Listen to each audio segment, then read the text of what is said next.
Hey folks, welcome to tonight's sports talk show with Monico, Bono, and Dooley. Our guest tonight is Stanley Cup champion, Sault Ste. Marie native, Olympian Paul DiPietro. Welcome to the show, Paul. How's things going? Thanks, Jimmy. Things are good, buddy. Everything all right? So Paul, you're in Wisconsin right now, right? Yeah. Yeah. I wear the shorts in the family, so I just follow. So I'm go over the bridge. You turn right, and then you go to Green Bay, and then about 6 hours west, and you'll find a lake. That's where I am. Yeah. So no one's gonna find you. And how long have you been there, Paul? I've been here about a month now. Oh wow. So and then I've been here a month. And then you go back to Switzerland in September? No, we go back in July, the third week of July. We got training camp. Back early, Training camp starts early again, yeah. So the 25th of July, training camp starts again. So back at Paul, it. Tell everybody what you're doing right now, where you're coaching, and what life is like in Switzerland for you right now. Well, I switched teams, so I'm coaching in Lugano. It's south in Switzerland, and my girlfriend, she works in another team, so we don't live together at the moment. So they come down on weekends with the baby. So it's working out. It's been fun. I've been coached for 2 years there in Lugano, so it's just keep on going. It's we changed coaches, but luckily they kept me on staff, so I was happy about that. And how long have you been in Switzerland now, Paul? Since you left finished up in the NHL, you went over there to play. I wanted to go for 1 year, Jimmy. 1998. It's been 23. Wow. Yeah. And you like it over there, right? Yeah, I really do. Yeah, there's where I live now. There's really no winter, and I come out of my place. There's palm trees. They're not hairy though, but they're palm trees, and it's pretty good. Yeah. That's good. So I mean, and Switzerland's been good to you. You became a Swiss citizen. You got to compete in the Olympics. You coached in the World Juniors, stuff like that. Played in World Championships. Played in Spengler Cup. So all in all, it's been really good for you, right, Paul?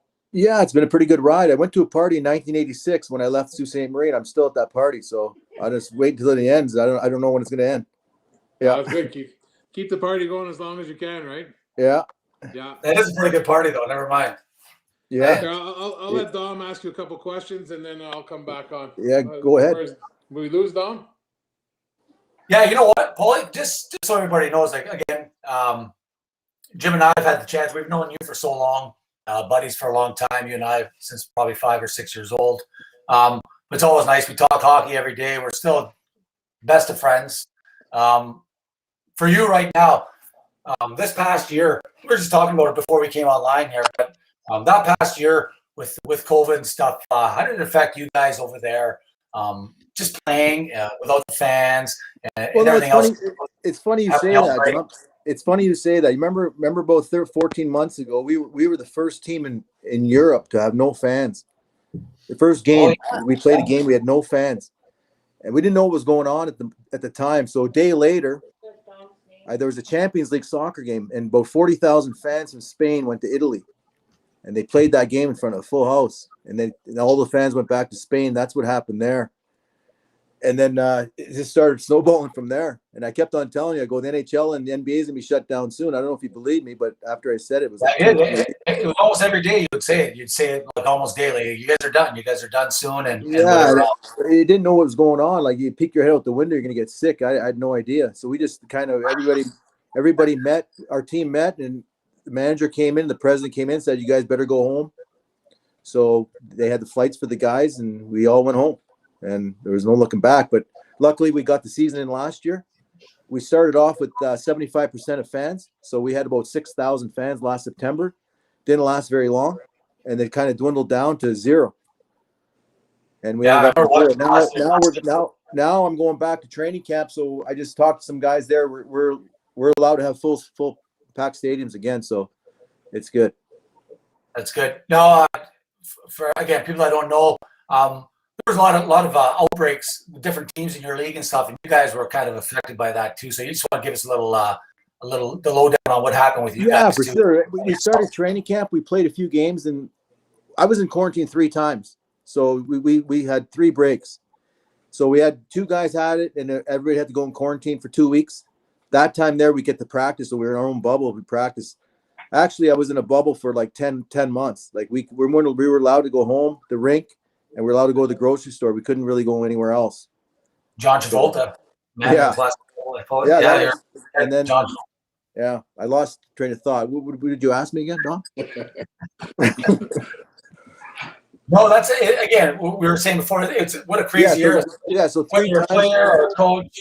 3 times in quarantine. So it was 3 times in quarantine. And then the last time we had 22 players and staff had COVID, and about half of them had it like myself, and half didn't feel anything. And that was it. I still just got my taste back a couple weeks ago, and it's been 6 months. I didn't feel very well for about 2 or 3 months, but now I'm good. It's back to normal, I hope. Now I got vaccinated, shaving the bottom of my feet, so it's pretty cool. You had to shave those anyways, didn't you? Hey, Tony.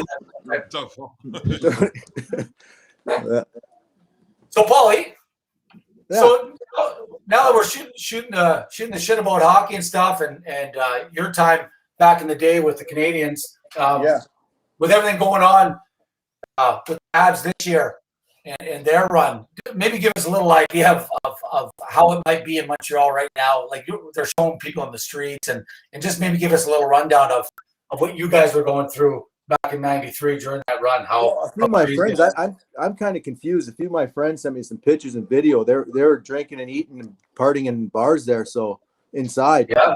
So I don't know what's going on. I really don't. They said it's full, it's wide open. So that's Quebec. So I'm sure the people are partying there. Oh, for sure. They're dying for a championship there again. Yeah. And it's so close. They had 3 games to 1. The hockey's so close, and they came back. So if they would have lost that 5th game, probably would have been some firings. So now Mark Bergman gets to keep his job. He did a good job. It worked out. And the coach too. Yeah. So it's good to see. I like that. Yeah, no, it's wild, like out in the streets. Paul, do you remember, I'll never forget the night you guys finally clinched the cup, and you called me from the dressing room, and everybody was at my house watching the game. We were young guys. Yeah, I had that phone. Yep. Remember that phone? I had no cell phone back then, so it was like it was on the wall. I don't remember, Dom. You're talking 28 years ago here. I don't remember last night. But I know, isn't it wild? So those guys there. Do you remember? Just because it's funny that when you look back, because if they ever did win another Stanley Cup, you guys won. So you're in the dressing room. How crazy did it get outside? Because I remember you were saying to me you couldn't believe what was taking place outside. Remember? I remember my mom and dad were there, and my sisters and my brother-in-law were there, and I think Carla Savannah was there too. They all came in the room, and I don't remember much after that. I remember trying to get outside and I couldn't. Yeah, I remember going to a bar after 2, and I had these guys with shields kicking us out, but it was fun. I don't remember much. And I remember the riots. That was pretty crazy. There's cars tipped over and cars on fire, and I didn't know what was going on. Yeah, just to give you that sense of what was going on and how much they love. They're so passionate about it. Just it's like soccer friends over there. You're just the way it is. So yeah, you're right. Now you can see actually you see outside the rink there. I think they're allowed 3,500. It seems like there's more than that. They make a lot of noise. 3,500 fans. It looks crazy. And there's tons outside too. And there's no mass outside. Open the thing up. Just put them in there. No, I don't know. Oh my God! I know. Instead of having those lights in the back. Why can it happen in Vegas? Why can they have 20,000 in Vegas? I know. I don't know. I'm not Doug Forday, so I can't answer this. I'm having a hard time. Listen, I'm gonna let Bono ask a couple questions now, so we don't bore you to death. I know Bono's been chomping at the bit to talk to you and ask you some stuff there. So we'll let him throw a few questions at you. Paul, This is a huge honor, but I appreciate you doing this, man. I remember, I grew up, I was in elementary school when you were in the NHL, and, it was Paul DiPietro. You were just the man, right? So this is a really cool opportunity, and I really appreciate you doing this. Thank you. No problem. The one thing I wanted to talk to you about was kind of your progression in hockey, right? We talk to a lot of young kids, and we talk to a lot of kids, who think like the OHL is the only route, and they, just a lot of kids who develop, and we always talk about how kids all take different paths to get to where they want to go. So can you kind of talk about your, playing hockey in the Sioux at a young age, kind of where you played, and just kind of your development up throughout youth hockey? That's a good question. It's tough to. Well, I started. I've actually played with Dominic. I was I was 11 years old. We played in the Pee Wee tournament team, and back then, and we played bantam together. Yeah, And, we were line mates. I played with Pee Wee, and then I went to Mike Zook for 3 years. That was great. That was the best time ever. And we played in his rink a lot. I learned a lot off Mr. Zook. He was great, and he was ahead of his time back then. I don't know if that kind of hockey worked now, but ahead of his time back then. It'd be interesting to see what he had now up his sleeve. But no, it was great. That's how I started, and I ended up getting drafted by Sudbury Wolves. And then when I went there, it was like we had the toughest team and the worst team in hockey, but the toughest team in the Ontario League, that's for sure. And I could tell you a story about that I'll never forget. I lived at Mark LaForge and Al LaForge. I lived at their house. I was built with a family, and they're great. I loved it. And we had a game against Guelph, and it was like maybe the 10th or 15th game of the year. And I remember we got it was a bench clearing brawl, and I had a guy tangled up with a guy, and all of a sudden he falls down. Mark LaForge was coming around, he's punching everybody in the face, and he was knocking guys out. So all of a sudden there's 5-6 guys in the ice laying down, and then some guys started skating off the ice, and they're crying on the bench. And I look over at center ice. He has the goalie by the back of the hair slamming his face on the ice. And his dad was very disappointed in him after that. Like, I wish there was video of that. He got suspended for life. Wow. From the Ontario League, and he ended up going to the American League at that time. So that's one thing. That was my first year, what I experienced. It was that was back then. It was kind of obviously not the same as now, but and we were kind of on our own. So I got a lot of stories about junior hockey that it's kind of you don't want to hear them. Yeah, you played it. I would never change it for anything. But yeah. So it was a different time for sure. There was one thing that's fascinating about your OHL career in Sudbury, Paul, too, which you had steady improvement every single season, right? You got better and better. You started with 16 points your first year, then you had 67, you went up to 79, and then you had 119 points your last year in Sudbury. So that's quite the development. What kind of led to your development as a hockey player in Sudbury, and why did you succeed so well in Sudbury? I don't know. It just like at that age, you make big steps at that but you further in hockey, that's where you make the steps. And I just happened to do it. But, but it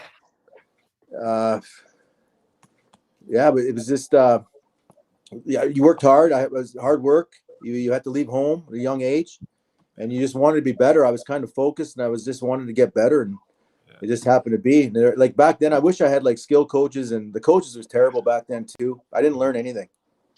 It's made me a better coach now what not to do. Yeah. So you're one of the few players that has actually had the opportunity to play for the Montreal Canadiens and the Toronto Maple Leafs. Now, there's a million places we can go with this one. But can you just talk a little bit about your time in Montreal and Toronto? And was there a lot of similarities in playing in both markets, or are both markets pretty different? No, they were similar. Like after practice, you can't see the guy sitting across the room from you. There's so much media. That's one thing. And both are big hockey markets in the Canadian city. It was an honor to play for both. It was fun. Yeah, it was a great time. But I didn't know any better, to be honest with you. I was young and you didn't know any better, but it was it was an honor to play for both looking back. So what led to your decision, at the back end of your career in the NHL, kind of what led to your decision to go play overseas? Well, I wasn't playing very well towards the end, and then I got sent down and I signed with the Los Angeles Kings. And I ended up having like 10 points in 6 exhibition games. Yeah. And that wasn't enough to stick. So I said to myself, it's time to go. And so I had offers in Europe for 2 years before that. So I just wanted to try it for 1 year. And then my first year there, I had like a lot of points I played in Swiss League, and I had a chance to sign in Florida for a 2-way deal at the time in '98, but I didn't do it. I stayed there because I was just, yeah, I didn't want to play in the minors. Playing in Europe is way better than minors. Yeah, that's amazing. What were your expectations when you first went over and played overseas? I didn't have any. Doug Gilmore told me he loved it in Switzerland. He played there in '94 in the lockout. He played in the team there, and he told me a lot about it, that he really liked it. So that was one guy who told me that what it was about. But I went in there blind, and like I said, I wanted to go 1 year to try it, and ended up staying this 23rd year. Yeah, absolutely. My dogs are barking. 23 years later, it's still there. Yeah, dogs are barking. I'm going to put them in the oven. What's that? Sorry? Well, Bono, just a quick story. Like with Paul and I, it was so weird. So Paul gets drafted by Montreal, and at that time, I had already left. Paul's still playing junior with Sudbury. I ended up leaving my first year to go play at UNB, and Paul's still finishing up junior. But what was so cool about it, all of a sudden, Montreal, they used to be in Sherbrooke, their farm team in the AHL, and they decided to move their AHL farm team to Fredericton. Mm-hmm. So I played hockey in Fredericton at UNB. It was my third year. I was hurt the first year Paul got there. I didn't play most of the year when I was there. But when we found out when Paul got drafted that he would be in Fredericton playing, for me, it was such a cool experience. So every game Paul would play there, I would get tickets. All the girlfriends they'd have the one section where the wives and the girlfriends would be, and then there would be me and a couple of my buddies. So it was like it was wives, girlfriends, Dom and his buddies. Did you see my boyfriend there at the time? So Bono, we would go to these games, and it was great. And I told Paul all the time that one of the best things for me was Paul would say, "Well, we'll hook up after the game, whatever." And I got a chance to meet guys like Sean Hill, John LeClaire, all these guys. Benny Brunet, remember Benny Brunet? Benny Brunet. He was so good. He was so good. Great player. We would go to the college bars, and then Paul go, "We'll take you downtown." John Ferguson Jr. Like for me, I'm just a young guy, and to have my buddy playing in the AHL, and he's an up-and-coming guy going to play in the NHL, and then all these guys ended up with Paul, and they all made that step to the NHL. But I used to watch Paul play, and they had a couple of runs in the AHL in the playoffs. You and Benoit Brunet. Paul used to say to me, he goes, I'll just throw a pass within 10 feet of that stick he uses. He used to use a giant stick, Paul? He goes, he'll put anything in the net. He'll deflect anything in the net with that big stick. Well, when I got drafted there, I looked at the Quebec League. 8 out of the top 10 scorers were drafted by Montreal at that time. So I go, oh my God, I'm no chance. But when I got there, yeah, Camila, come here. Yeah. So when I got there, what were you talking about? Just when you were in Fredericton, how fun it was there, that experience with those guys. Look at Joe Rogan. Joe Rogan's here. Look at him. These are guys. These are nice Italian boys from Sault Ste. Marie. Eh? Nice Italian boys. I gotta get over there one day. Hey, I gotta get over there one day. You know Dominic, right? we're gonna try to go see him. Huh? What were you doing today? You going to Big Bad Wolf? Go get the Big Bad Wolf now. Go look for Big Bad Wolf. He keeps you busy now. What's that? He keeps you busy now. Yeah, does. What were we talking about? Oh, I just wanted to throw that in there about that experience of you and I having a chance to hang out and. Oh, that was a great time. Yeah, I remember that. Yeah, it was a cool time. And then again, you made your way. You got that final call, and that was it, and you were gone. So, but it was really cool to meet some of those guys. Even John Ferguson Jr., when I look back, Paul, these guys are your roommates, and they're going on. We had 5 guys living in one house. That was, and Sean Hill was the funniest guy I've ever met in hockey by far. Yeah, he was, we had some good times there. Yeah, don't remember much, but it was good. Yeah.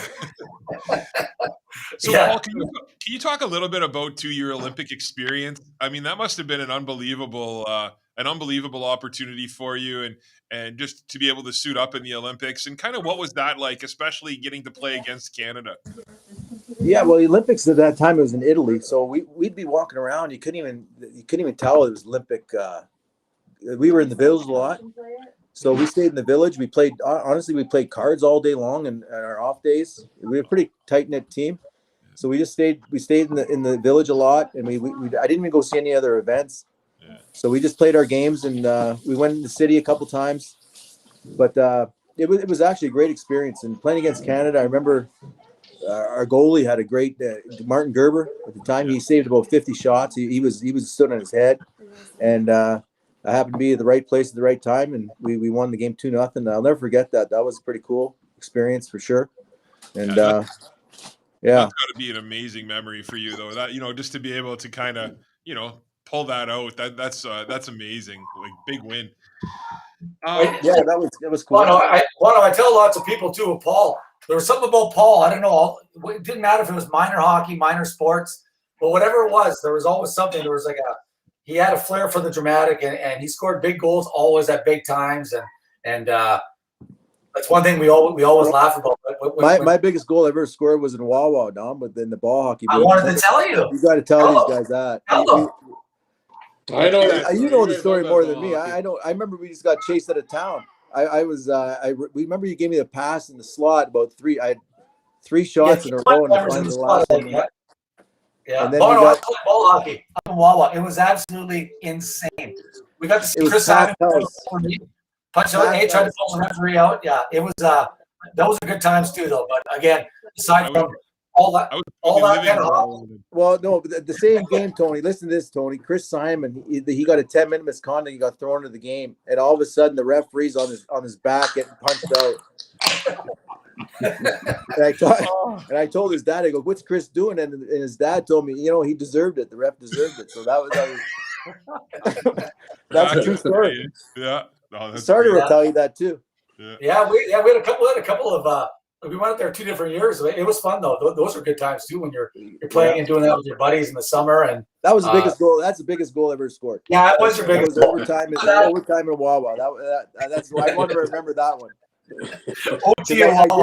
I did gloat. I ran around the rink with my stick in the air, and we got chased out of town. We literally got chased out of town. Yeah.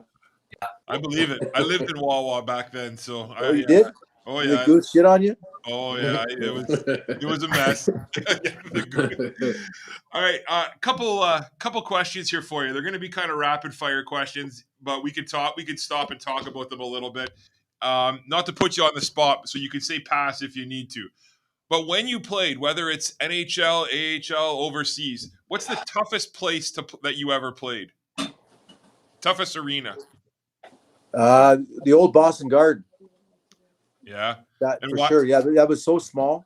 And then you had Cam Neely coming straight at you. He didn't know where to go either side. He just went straight for you, and he just went right over you.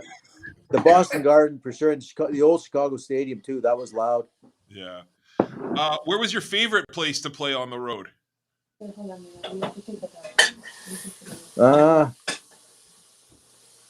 That's a tough question. Not really any favorite place on the road. Yeah. Probably Canadian cities, because there are a lot of Habs fans in those cities. Yeah. Who is the toughest guy you ever played against? Bob Probert, but fighting wise, but toughest is probably Peter Forsberg. He was the toughest. He took a lot of abuse. And one other guy too is Peter Savoda. He had no shoulder pads, and he was a defenseman. And he took hits like crazy. He just kept on coming back at you. I remember him. He didn't wear shoulder pads, or did he just? No, he had two cups here. That's about it. And it's funny you say that, Paul, because I remember when I was a kid, Steve Graves used to coach me in hockey from up here, and we went down to a tournament in Chicago, and we got Steve Gray or Steve Graves? Steve Graves. Okay. Yeah, Graves. And we got a tour of the Hawks dressing room, and I remember seeing Chris Chelios' shoulder pads. And Chris Chelios wore shoulder pads similar to what you're saying. These things must have been the same pads he had when he was a kid. They were non-existent. Sure. So it was kind of neat to hear you say that actually players do that. Who are your favorite teammates in all your years of playing? Who's your favorite teammates? Did you have any favorite teammates? Yeah, for sure. Yeah, Matt Sundin was, Ty Domi, Kirk Muller, Mike Keane, Patrick Waugh. There's a lot of guys are pretty good heads. Yeah. When you're playing with them. John LeClaire was a close friend of mine at that time also. Yeah. Ty Domi, I always think he had a bad rap. I like Ty Domi. I always thought he was a nice guy. He was always good. He was always good to me. I could see why people look him the wrong, but he's a good dude. Yeah. If he likes you. Yeah. Absolutely. Did you have a welcome to the NHL moment? Not really. Just you have to pay. Like we had a rookie dinner. We had to pay. We were in Florida at a steakhouse, and I remember Mike Keane ordered a steak, and then at the end he ordered the biggest steak you possibly get. He took one bite and looked at me and he threw it away, just to put the bill up. I'll never forget that. Yeah. I love that. Yeah, he sure did. He took one bite out of it and threw it out. That's fantastic. And you always knew where Mike Keane's room, and the road, you always knew where Mike Keane's room was. He always had wings and half a hamburger eaten and wings, and it was just that was his room. And Kirk Muller's room was always the mini bar, so you knew which guys were rooms were which. Yeah. Oh, that's great. Oh, that's fantastic. Yeah. What's your favorite hockey memory? It could be anything from the time you were a kid till now. What was your favorite hockey memory? There's no favorite. Yeah. Like it just keeps on going and getting better and better. Yeah, obviously you look back, there are cool moments, but there's always better things out there also, like more and more to come, I hope. Yeah. But there are good things, like winning the cup. Yeah. Obviously. Yeah. Olympic experience, world championships. There's I can't say just one. I don't think people fully understand, the gravity of your career and how much success you really had. Have you had a chance to really sit back and think about all the things that you've accomplished and kind of really let it set in? Or is it just it happened and it happened? Or have you had that opportunity yet? No, Tony, I was telling Dominic. I was telling Dominic and Jimmy. I said I went to a party in 1986. I left Sault Ste. Marie. I'm still there. It hasn't ended yet. Yeah. It's true. Wow. Yeah. He's a 50-year-old trapped in a 12-year-old body. That's what he's like. Time right there. It's 100%. It's still going. Yeah. Still going. Hey, Paul, I got a quick question for Paul, just in between your last ones, Bono. Paul, when you go home in the summers, you had a couple cars you used to drive. I want to know which one was your favorite. You had two different bets. You had the Corvette and the Chevette. Well, what was your favorite car? The favorite car was with my bird, my Oscar. That was my favorite when I took the bird around. I had a parrot. I took him for a couple of years. We rode around the Corvette. He liked it. Yeah. Hey, Bono, Paul used to drive a Chevette. I think it seen more sidewalks than it did roads. He was always playing around this car. He treated this car like it was a bicycle. It was the first car. From 16 till he was 21. Somewhere around that. I ran over a few garbage cans. I have, yeah. A few garbage cans, always playing around in it. He treated that car like it was, just another piece of his body. Oh, it's crazy. That Chevette was nuts. It's seen a lot of damage there. So, go ahead, Bono. When you finally retired, Paul, obviously, that was a pretty big deal, and there was a big celebration for you over there. What was that kind of like for you to finally step away from the game after playing for so long? Was that a really difficult decision for you, or did you kind of know that it was time to go? No, I got it all out of me. Yeah. I didn't expect what I got though there at the end. It was pretty cool. It was pretty cool what happened, but no, it was time, and I don't really miss playing now that I'm on the ice every day and coach. So I'm involved in hockey, so I get my fix every day. That's perfect. So probably the most important question I have to ask you: who's the better athlete today, you or Dom? Oh, probably Dom. He has more sports. He's a soccer guy. I can't play soccer. So that's Bono's favorite sport, soccer. Ask Bono about soccer. Dom couldn't play baseball either, though, Paul. Dom couldn't play baseball. No, he couldn't. But no. He was a better. My favorite sport was ball hockey. Now I was better at ball hockey than him, but he was pretty good. We loved it. We loved it back then. It was our game in the summer. It was ball hockey and hanging out. The one thing we did though, we played all kinds of sports. Not like today, guys. Kids play enough sports. Different ones. Now it's 365 hockey, which is fine, whatever. But you want to be an athlete, you want to play different sports. So, Paul, do you have a bear? Is there a bear at your house, or what is that? That's only that's a stupid dog. Was that your dog, Jim? It's the big bad wolf. It's the big bad wolf. We found it today. Like the big bad wolf. That's my dog. It was unbelievable. Paul, I know Bono. He wanted to maybe ask just a little thing about, like you were saying, when you ended your career in Zoo. And just that brief moment where that banner came down in Zug as your last game, and for them to show you all that love and adoration and the respect they had for you over even in Switzerland, like for me, even just being one of your best friends, like I still get chills watching that just for you. I can't believe how much they really respected you and just love the way you played. So you want to talk a little bit just about that, and maybe just about the fans, how they had the sections. You know, they had the sections set up, and just it's different from here. Like we got fans, but they got. It's crazy how you don't expect anything like that. Fans act like that. You never expect that, but you know, it was actually kind of weird, but it was different. And then after that game, like I kind of went outside and like about 500 people went on their knees. I felt like Jesus Christ. It was kind of strange. No, really, it was so weird. Yeah. Imagine that, Bono. They're on their knee. Like it's yeah. He's telling me these stories and it never ends. And Paul, like those sections that they have. Yeah, that's like soccer. You know, like they stand behind the net so they get packed more people in. But with COVID, probably might change it now. I don't know what's going to happen if they're putting seats there or not. But yeah, it will be back to normal one day. But I don't know about next year, the year after.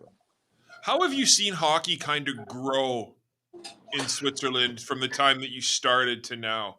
Oh yeah, like there's more players like in the NHL, obviously, like Yossi, one of the best defensemen in the league. Mark Streit. There's Kevin Fiala in Minnesota. Niederreiter, Carolina. There's a lot of good players coming out of there recently. So it's getting better and better. But it's numbers, right? So like it's probably, I don't know. It's not a very big country, and the development, they do a pretty good job there. So it's World Junior team. When you were with the World Junior team there, like you had, I think was it Kurashev with you guys, and a lot of young players. Hey, there's a ton of good young players that come through. Paul's always telling me these things, and it's cool to hear how many good players there are. Yeah, even like Timo Myers in San Jose, they have there's guys coming out there all the time. Paul, what language do you speak in Switzerland? What language do most people speak? Well, where I live, it's Italian. It's Swiss Italian because it's right on. I live in the Italian part now. Yeah. My girlfriend and family live in the Swiss German part, which is the middle, Zurich and Zug, in that area there. And then there's the French part. And there's also Romanish. So there's 4 languages. So day to day, you speak Italian when you're there? No, it's where we work is mostly English. The hockey language is pretty much English for the pros. And when you became Swiss, Paul, did you have to pass a German test? No, I didn't. When I became Swiss, the coach Ralph Kruger was coaching there, and he kind of pushed me through to get my passport. Okay. So that's what happened there. Now I think you have to speak one of the languages. Yeah, when I was in high school, we had an exchange student from Switzerland, and she was from the Swiss German part. So she taught us all sorts of curse words in Swiss German, and I still remember them. I could recite them right now, but I can't do it on camera. But yeah, so that's my that's what I remember about Switzerland. So. Yeah, my girlfriend speaks perfect German, so she's fluent in German. They think she's from there. Oh yeah, she's from United States of America. Yeah. Paul, how big is girls hockey in Switzerland? It's coming on, eh? See, how big is women's hockey in Switzerland? Well, it's pretty. There's only 700 players total, but they won a bronze medal, I think, about 4 or 5 years ago because of the goalie. But they have the best player. They have the best player in the world. Is Alina Mueller. Her brother played in New Jersey last year, and he played. So Alina Mueller's. I went to go watch her play when she played junior against the boys. That's one player I always went to watch. And if you see her on YouTube, she's unbelievable. And she won the Hobie Baker. She was up for Hobie Baker 2 years in a row at Northeastern. What's that? Patty Kazmaier. That's the lady side. Yeah. Yeah. So she's just fun to watch. She's like the Sidney Crosby. Oh yeah. It was I freaked out on her. And she still plays. Isn't your buddy the head coach with the women's team? What's that? Is your buddy the head coach of I think they're having the World Championships. It's in August in Calgary. It was supposed to be. I forgot his name. Colin Mueller. He's from Toronto. He's been there a long time. Okay. Yeah. Yes. Yeah. And how many years has he done that now, Paul, with the women's team? His third year. Okay. It's a good job. It's a full-time job for him. He loves it. So yeah. So Paul, You mentioned earlier about Mike Zook, and you talked a lot about kind of Zucker and what he did here in the Sioux and your experience with him. You know, you kind of mentioned that he was a bit ahead of his time, back then. What did you mean by that? Just like offensively, we had like drop pass returns, we crisscross, just zone entries, power play was movement. It was just like, I don't remember the defense. I didn't meet my goalie until the Legion banquet, but I remember all that offensive stuff. Yeah. It was pretty cool, and we learned a lot. And we played on his rink, on his rink almost every day. And we got him, like Dominic knows, like in the mid '80s. That's when he was like he was at his peak there, and he was playing all the time with us. I don't know if he did after, but he played every day, and it was so fun because we always had two goalies. And we always had teams that sometimes it'd be 5 teams, and you score 1 goal and you'd be out. It was up to 1 or 2. Remember, Don? Yeah. Always. And then he had these special balls, Bono. And the ball was great. Yeah. And I think one of the goalies. He didn't use the hard ones. One of the goalies passed away too. With Tommy. Tommy Robinson. Yeah, he was a really good guy. I think he was one of the goalies all the time. Wow. But it was every night, and we'd be there, and then Paul and I would laugh because we'd finish a game and we'd go into the rink shack, and there's always 3 or 4 teams. So a couple teams would be sitting in the rink shack together, and Zucker would be sitting there and ask Paul. He'd start showing plays. And then drawing on his cigarette pack, his 5th pack. 100%. He'd have darts going. The darts would be hanging in his mouth. He was fantastic. Oh yeah, I rode there in Mr. Sarter's car and smoking there, and I went to the shack. Mr. Zook's smoking there, so we couldn't get away from smoke back then. Then you go to my house for a coffee with my parents, and there'd be about 15. You needed a knife to see everybody there. Oh yeah, that was crazy. Yeah, that was my first time I ever heard parents swear when I went to Dom's house. I went there and his parents were swearing like crazy, and I never experienced that before. It was crazy. It was hilarious. And they smoked too. Oh yeah, we went through a coffee pot a year, Bono. Hey, Bono, I just want to ask Jim, is high school football? Remember when we were in high school though? It was kind of like it seemed like a lot of people were around. Like a lot of fans, and it's not the same anymore, is it? It's not the same anymore. No, it's not the same anymore. I mean, they have their fans, but not the same anymore like it used to be. Okay. See, here's a question I got on the side for you, Paul. Did the kids play outdoor hockey on the outdoor rinks in Switzerland? No, they don't. No, eh? They play more like they're at the rink all the time, so it's kind of different today. They're on the ice almost every day. So you don't see a lot of outdoor rinks there? No. No, eh? No. They're dying in Canada now too, though. Really, eh, Dom? Oh my Lord! You know what? It's shitty now the way it is here too. And I know a lot of people have them in their backyards, but it's still not the same as just going to the rink with your buddies and picking up and going. It's not the same. And you ask Paul. Paul, we'll say to this day, we had fun coaches, great coaches too. But when you got to play for 3 hours every night on the rink and just messing around with your chums and trying new things, like the things that you learned. Well, that's where you learn more when you play outside and street hockey. That's where you learn those in tight plays. Like that now you watch NHL, it's all in tight. So that's where you learn between stick and body or between guys' feet. That's where you learn that. That's a skill. It's an art. That's where you learn that outside, in my mind. It's true, and just playing in those small. It's a small area and it's chaos. So it was always fun. Like Paul was. It was a blast. And again, you're just hanging out with your chums. There's and we play small games even with the pros. The pros love it too because we do the drills and those are a lot of games we do play is in tight because you got to pass through 3-4 guys sometimes, and that's what we try to practice that all the time. For sure. Paul, one thing I wanted to ask you too. You've obviously had a lot of coaches. Throughout your career, what coach really kind of helped you in your development and really stands out in your mind as really helping your career? That's a tough question. You didn't really learn much from the old school guys. Mike Zook, Mr. Zook. Yeah. No, I didn't learn anything in junior. No. Now they've got skill coaches and you got teachers now. You got 3-4 coaches a team. So that's what I love now doing. So I really, Pat Burns was he was a pretty good coach, but he was hard. He didn't really, Jacques Demers couldn't read, but he did a good job. He was good with people. Yeah. He was great communicator. but no systems really. Really? So Eh? no. Wow. Now it's totally different now. Yeah. Would you say that's one of the biggest changes in hockey that you've seen from your development? Yeah, It- for sure. yeah. Yeah, like now my job is I'm on the computer a lot. I cut video for players, forwards. I show forwards a lot of video, and you work individually with them a lot. That's what the game has changed now. You spend more time with players, and on the ice, off the ice. So that's my job now, and also the power play. So I really enjoy it. It's fascinating here you say that, about guys and kind of because you automatically just assume, right, that these guys are coaching in the NHL at a high level, that it's going to be pure systems or it's going to be whatever, right? So if Jacques Demers, for example, wasn't necessarily a systems guy, what made him a good coach? Motivator,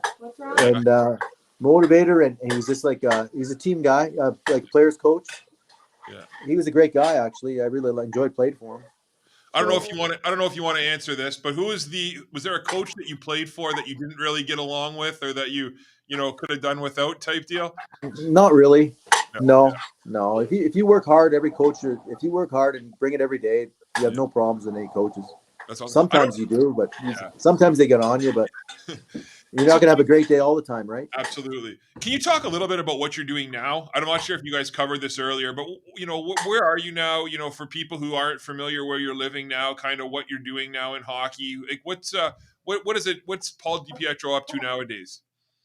Well, I'm assistant coach for a pro team in Switzerland, the highest league, the NLA, and like I said before, my job is to work individually with players, video and on the ice, and also my job is power play. So I love watching power plays and what they do and how you can get better. And I want to better myself all the time too. Like I'm learning more every day.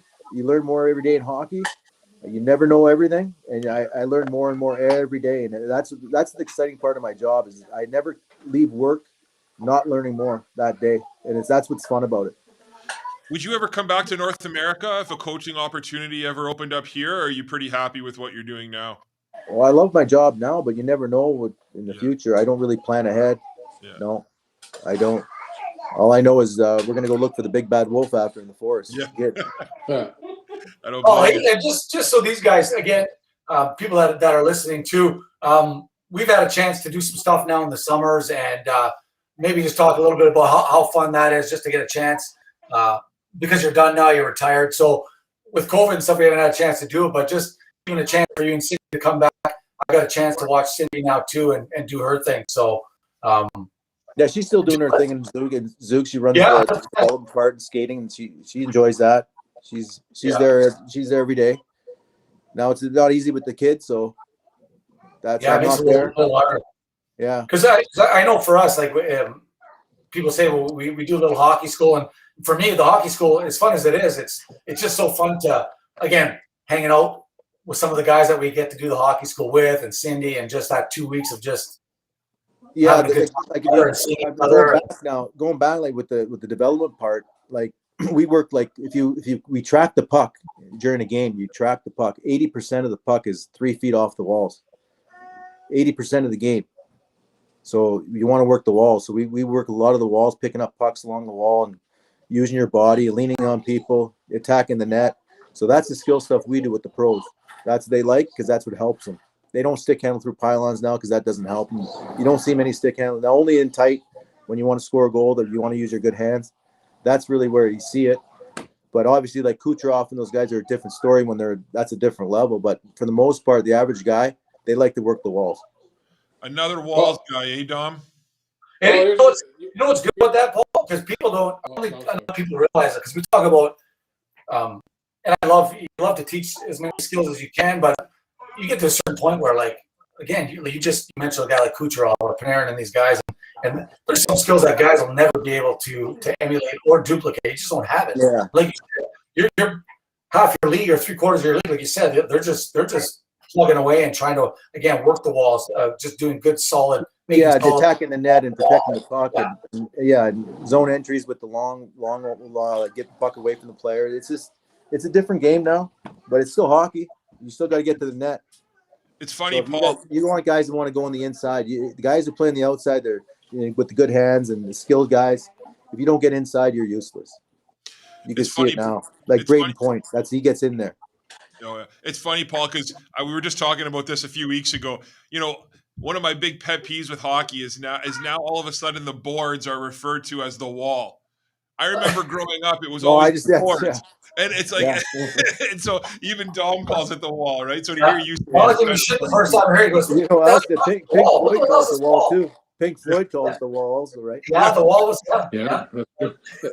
Paul, here's a good question for you on the side over here. Where does hockey rank in Switzerland? Like in Canada, hockey's the number one sport. Where does the hockey rank? In Switzerland? Most rinks are sold out every game. It's pretty big there.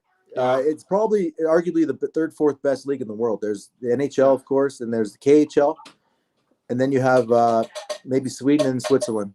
That's the four countries that are. And what are other big sports in Switzerland? Soccer. Soccer, right? Yeah.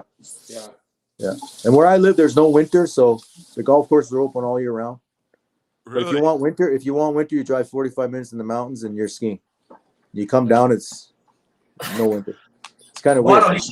He called me in his car and he'd be FaceTiming me. He goes, "You got to check this out." So he gets in this one. Where's this one area again, Paul? The one mountain that you go in. And It's a tunnel. It's 17 kilometers long. It's a tunnel. You're in the mountain, 17 kilometers, Bono, and you can't. It's like 2 lanes. That's it. Yeah, but they have. But if there's an accident there, you have like every 200 meters there's a escape route. So you got it. There's a door there. You go. I don't want to come to that, but that's yeah. Yeah, that's yeah. crazy. My girlfriend drives it every weekend, so she's there every week, and they go through it twice. So that's great. All right, Paul, one last question for me. And to put you on the spot again, if you're in the Sault this summer, where's the best pizza in Sault Ste. Marie? best pizza? Yeah. Probably Aurora's. Oh, another vote. Yeah. Aurora's gets lots of votes. Yeah. Awesome. I think Paul asks me all the time. Like he still does. He still asks all the time about pizza. He does because he can't wait to get this because it's so different. Hey, Paul, food's a lot different. Obviously in Switzerland, the food's great there too. But it really is, yeah. But it's good. It's good everywhere if you get it. But yeah, it's more. Yeah. I like it. Yeah, whatever. Paul, do you pick up the phone in Switzerland and order pizza? Can you do that?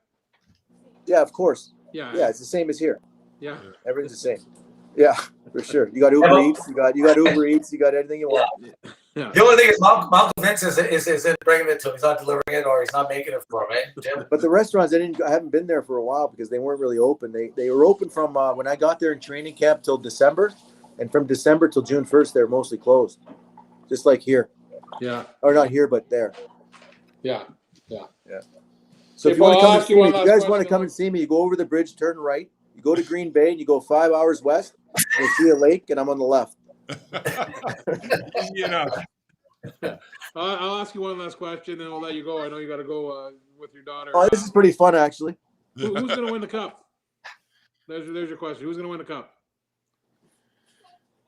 Don't screw it up. That's tough. That's That, tough, you know right? what, Jimmy? That's tough. That's a tough Yeah. call. If I knew that, I'd bet my left leg on it, right? But no, I don't know. I don't know. I think the Islanders have a chance. I think Tampa has a chance. Montreal and Vegas. Yeah. Whoever has the It hottest is- goalley. It is That tough was. I think that was a good move what Peter DeBoer did because I don't think they would have won with Fleury. He never won the last 2 cups in Pittsburgh either. Yeah, that's true. Do you think he That's sticks with He was good last night. I know he he's was really good. He's just. I don't know. There's something about him. Yeah. So do you think Leonard's the goalie going forward now for Vegas? I would think. Maybe his leash is short, but I think DeBoer knows what he's doing. So he's a real good coach. Hey, Paul, somebody in our comments, Timmy Zeppa's in the comments. Can you see it on yours? What he just said? Oh yeah, he said Timmy. He said, Okay, better say Montreal's Montreal. gonna- they got the best goalie. Okay, Tim. Speaking of good ball players, What's that? speaking of good ball players and hockey. Tim, hey Tim. By the way, I remember we were young. I hate you 3 times. I didn't mean it. I was throwing curveballs. I hate you 3 times in a row. I didn't mean it. Timmy was one of the best. He was the best hitter I ever come across at that age. And Kim Blair was probably the best 5-year-old I've ever seen playing hockey. Hey guys, it's been fun. Let's do it again. Yeah, Thanks, Paul, Paul. That was awesome. Oh, I got Okay. one more question for you, though. I gotta go see the Big Bad Wolf. Chico wants to know who's winning the Euros. Chico says, who's winning the Euros, Paul? He wants to know. He wants some soccer. He wants an insider, soccer insider. Denmark. Ooh. That's his dark horse. Denmark. All right, Paul, thanks so much. Hey, we got to do this again. Absolutely. Thanks, Paul. Anytime. Okay, guys. Yeah, thanks, Hey, man. Paulie, I'll talk to you after. Thanks for doing it, eh? All right, guys. Ciao. Bye. Okay. Guys, unbelievable. You know, I love the I love the candidness, right? And you kind of get the stories and you know what? Again, I didn't get a chance to say this, but you know, I think he has one of the most underrated hockey careers of any person to ever come out of Sault Ste. Marie. You know, you don't really think about him, you don't really hear his name being tossed around, but for a guy that's accomplished what he's accomplished, you know, it's remarkable. It really is. Well, I think you hit it bang on the head, Tony. When you talk about, it's one thing to play in the NHL and win cups, which is amazing, and he did get to do that. But then he got to do what a lot of guys, again, different career paths, things happen. Like you said, you have to play for a different country, play against Canada, beat Canada, play in a world championship, have his jersey retired, and have a crowd of people call him the Jesus of hockey. The things that he says that has happened to him, it does kind of blow your mind in terms of, again, like he said, he walks out of the rink and he's got 500 people bowing at his knees after a game. Like, that's crazy stuff. And Bono, we didn't even get a chance to touch on this because he's gone now, but he told me a story when he was basically retired. There was a second division team that asked him to come back and play, so he finished.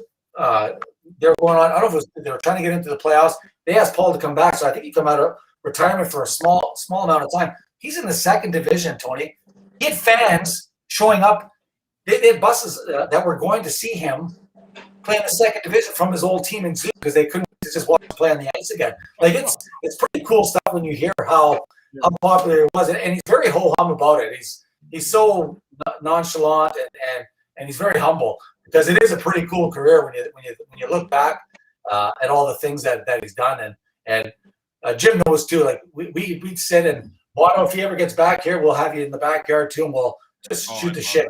It's the best. You have beer and just laugh, and that's what the best thing about it is. Just getting to laugh with him, and Jim knows it's like hanging out with another 12-year-old. So he's the funniest guy around. Just laugh and laugh and laugh. It never stops with him. So yeah, that's great. Great. He remembers everything too. That's the funny part about him. Oh my God, he remembers everything. He remembers everything. Yeah, this is a crazy. This video is unbelievable, right? And I do think that he's kind of contributed to the game of hockey worldwide more than probably anyone else from Sault Ste. Marie, right? Yeah. His contribution across the world for what he's still developed and the development of the game. So I think he deserves a lot of credit for that. Yeah, you're bang on with that because, again, even now as a coach, coaching in Switzerland, helping coach their junior team, their World Juniors. He went to Vancouver, and he's telling me about all these young guys, and within 2 years, they're a lot of them are getting their opportunities in the NHL and stuff too. So it's pretty cool. We have one more thing, Joe. I wanted to tell you guys. It was a quick story too. Just when you were talking about Paul and Sudbury, and even like I said, always a flair for the dramatic, but he had an opportunity. He came back.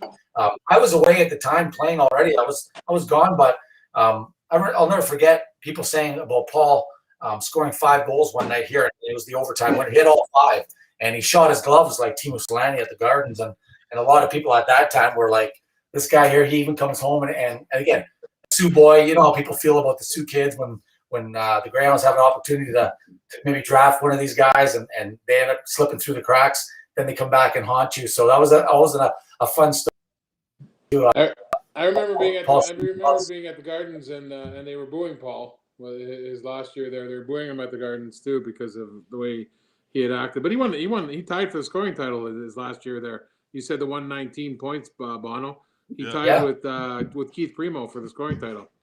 Yeah. So, which is pretty good. All right, guys. Most points in Europe. Good. Absolutely. Before we go, I'll give you guys any sports stories you want to cover briefly over the last week that we saw. Bono, I was talking to Dom this week, and we were criticizing you because I thought in Game 7 of the New Jersey, the Brooklyn series that Kidd did a bad job of coaching. I can't believe he played Harden and Durant 53 minutes when Harden was hurt. I think if he sits them for 5 minutes at some point during the game, I think they win. So me and Dom were talking about the we were going to tell you about that. What do you think of that? So 2 things. One, I'll pat myself on the back for what I said about Kevin Durant before Game 6. Oh, he was awesome. Absolutely. I said he can win one game. Yeah, and he did. And you know what? I've been really high on Nash all year. I thought he's done a great job. But you're right. I think in Game 7 and specifically, he kind of choked. You know, they had a timeout. You know, they should have called a timeout on that last possession. Yeah. You know, it's what's funny about NBA timeouts. I find is if you watch now, timeouts in the NBA playoffs are like 5 minutes long because they cut off to about a 3-minute commercial. Yeah, you're right. We're talking about that on the radio even today. So, you know, you could have given Durant that extra 5 or 6 minutes, right, to kind of come back. But, you know, I mean, give Milwaukee credit. They did a nice job. You know, is it good for the NBA that no stars, you know, no real stars might be in the finals? Sure. But I'll tell you what, man, I have become the biggest Atlanta Hawks fan and out of the blue. Trae Young is my favorite NBA player I've seen in the last 10 years. You'll love Booker too. Then if you watch any Devin Booker, you'll love him too. He's just been, and that was even last year, but this year we're on that run they're on. He's been pretty wild himself. But you know what? I blame Kevin Durant's toenails. They were too long. They would have won if he didn't touch the line with those. His feet were too big. Bono. If you got those size 22 Ronald McDonald's touching the line, they could have won the game. I know. That's crazy. But my other thing too, like we talk about, I was telling Jim, I go when we do our show there, even just about just someone again, another dud for me was Ben Simmons, and it's sad because you never want to see a guy not do well, but holy geez, the stat was, Jim, what? No, he didn't have a shot at 10, Bono, in the last 4 games in the fourth quarter. Like that shouldn't even register. Like that doesn't make any sense to anybody.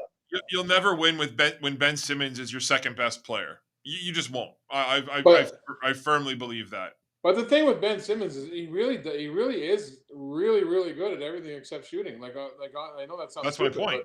He can defend. He can assist. He gets assists. A great playmaker. He rebounds. I mean, he was plus last night when he was plus like 17 or something last night when he was on the court. But I mean, he can't shoot and he can't play in the fourth quarter. If they're ahead in the fourth quarter, he can't shoot free throws. They got to take him out of the game. So I mean, it just ruins it, right? Bono, his stats, and it kind of, again, it just, stats are whatever they are. Sometimes you like them, sometimes you don't. You can take them with a grain of salt, but they said that, I think it's probably about 25%. He's shooting 25% from outside of 10 feet from the rim. Like that, it's sad. And I feel bad for a guy that struggles that much with shooting, his free throws. So yeah, I feel bad for him. He kind of put up a big egg there. He laid a massive egg in that series, and I think he caused it. And you know what? Even another guy like Embiid, who I don't really like, I think he sees him as a bit of a whiner. But you know what? He was playing on a pretty bad knee, and I got to give him credit for showing up, and he's still putting up some points and doing his thing as best as he could. He seemed to be his knees are in bad shape for a young guy still. So I'm gonna save my rant about playoffs and NBA till we have more time, but I can go off about my frustration with injuries and I'm hurt and my knee's sore and my hamstring hurts. Like we'll save that for another day. But I mean, listen, you're a professional athlete. Like, suck it up, right? I'm going to give you 24 hours. I think we're back tomorrow for the hockey portion. Yeah. I love it. I can't wait. But I'll take 24 hours to look into your wonderful mind, and we can talk about the refereeing in that Montreal Vegas series and what you think of what's been taking place there. Tune in tomorrow for some hot takes. We'll put it that way. Who we picking tonight, though? Who we got tonight? Islanders or Tampa? Tampa by 3. Ooh! Wow. I'm just taking the team that I want to see win. Islanders will win. So, but Tampa No, by I'm 3 gonna go. tonight. I'm gonna go Tampa tonight. I'm gonna go Islanders in Game 6 and Game 7. So, but we'll talk about that tomorrow. Don, what do you got tonight? I'm going tonight. I'm going to go upset. We're going overtime. Islanders upset tonight, and I have to keep going back to this because until they're knocked out of the playoffs, I'm saying Vegas still wins that series. They dispose of Montreal, just like the Colorado series. Clutch. The series is on the line. They pulled it off when they needed to, and I think that we'll talk about it tomorrow a little bit more. But they needed to score when they did last night, and I think that series might just change for the Golden Knights, maybe more in their favor. So we'll talk tomorrow about that. Sounds We'll good. talk tomorrow. Last thing, guys, get to the studio if you can. It's beautiful. Yeah, and you know what? As beautiful as you are, Bono, you look even more extravagant in that setting. I try. I He know. looks good wherever he boys. is. Even outside, he looks good, Don. Oh, yeah. It's true. It is true. All right, Okay, we'll boys. see you We'll guys see you guys tomorrow tomorrow. Thanks, All right, everyone, Bono. for tuning in. Yeah. Good luck, everyone. Yep. Cheers.